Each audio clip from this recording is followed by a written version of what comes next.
বৈশাখী মেলায় এসে এখানে মেরুদণ্ড বিক্রয় কেন্দ্রের পেছন দিকে আমরা দুজন মানুষকে পেয়ে গেলাম। একজন হচ্ছেন জিয়া আহমেদ আর আরেকজন হচ্ছেন আশিস বাবলু বা আশিস ভট্টাচার্য।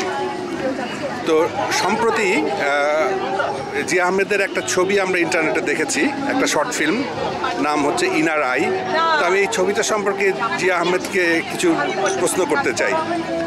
আচ্ছা জিয়া আহমেদ, আপনি তো আগে কখনো ছবি তৈরি করেননি, তো হঠাৎ করে ছবি বানানোর আগ্রহ কিভাবে হলো বা এর প্রেরণা কোথা থেকে আসলে ব্যাপারে কি আমাদের কিছু বলবেন?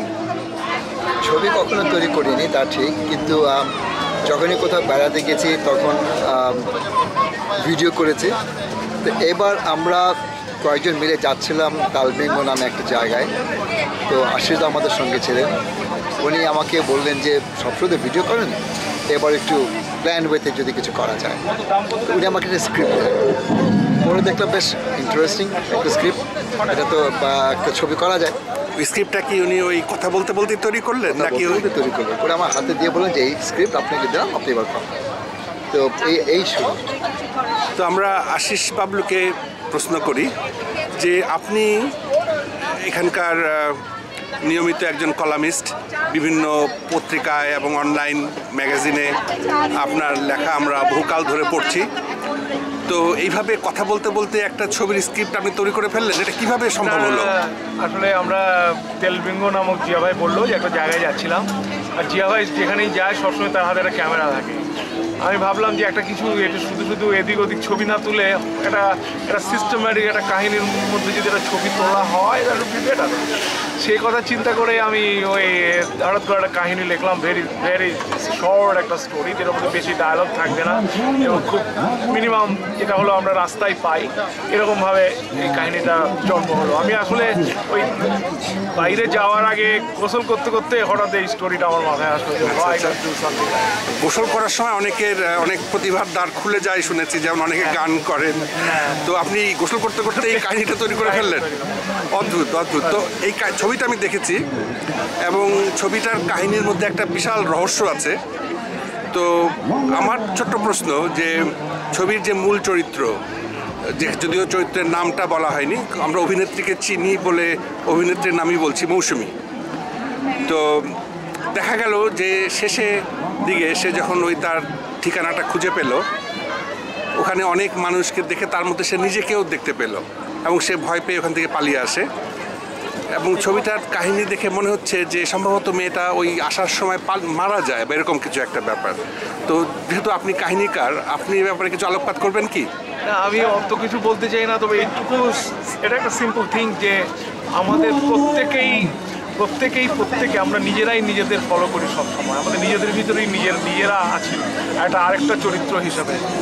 সেটাই আমার এখানের বক্তব্য।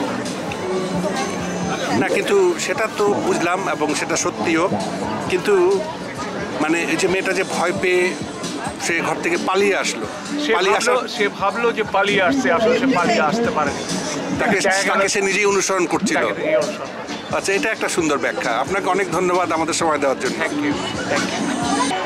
তো সেই ছবিতে যে মূল চরিত্র অভিনয় করেছেন, ছবিতে যদিও চরিত্রের কোনো নাম বলা হয়নি, কিন্তু আমরা যে অভিনয় করেছেন তার নাম মৌসুমী মার্টিন। বাংলাদেশের নাট্যমঞ্চের সেই প্রখ্যাত মৌসুমী মার্টিন এখন সিডনিতে বহু বছর ধরে। তো এই ইনার আই ছবিটার ব্যাপারে আমরা মৌসুমীর সাথে কথা বলছি। তো ছবিটা সম্পর্কে আপনার মানে ছবিটা করতে যে আপনার যে অভিজ্ঞতা বা এই ছবিটা সম্পর্কে আপনার মন্তব্য কী বা আপনার ধারণা কী? আসলে এটা তো তৈরি হয়েছিল মানে আশিস দা, যিনি আমাদের গল্প লিখেছেন, তার যে চিন্তাধারা ছিল, যে এভাবে উনি কল্পনা করেছিলেন, আমি চেষ্টা করেছি ঠিক তার কল্পনাটাকে ফুটিয়ে তোলার জন্য, তার মতো করে কাজ করে যাওয়ার জন্য। কিন্তু কাজটা করার সময় আমার মনের মধ্যে যে ভাবনা ছিল সেটা হলো যে অদ্ভুত একটা গল্প, যে হঠাৎ করেই মেয়েটা যাচ্ছে, অনেকে জিজ্ঞেস করছে একটা জায়গার কথা, কিন্তু কেউই বলতে পারছে না, এবং শেষ মুহূর্তে সবাইকেই আবার এক রুমের মধ্যে পেয়ে গেল এবং এক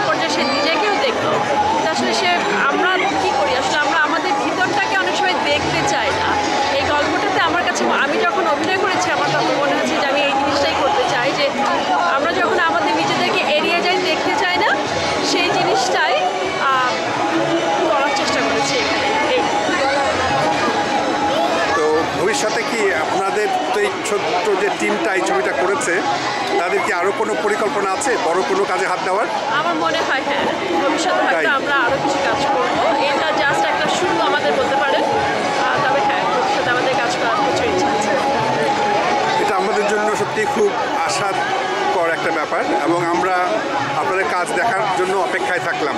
ধন্যবাদ। অনেক ধন্যবাদ আপনাকে। ধন্যবাদ আপনাকে।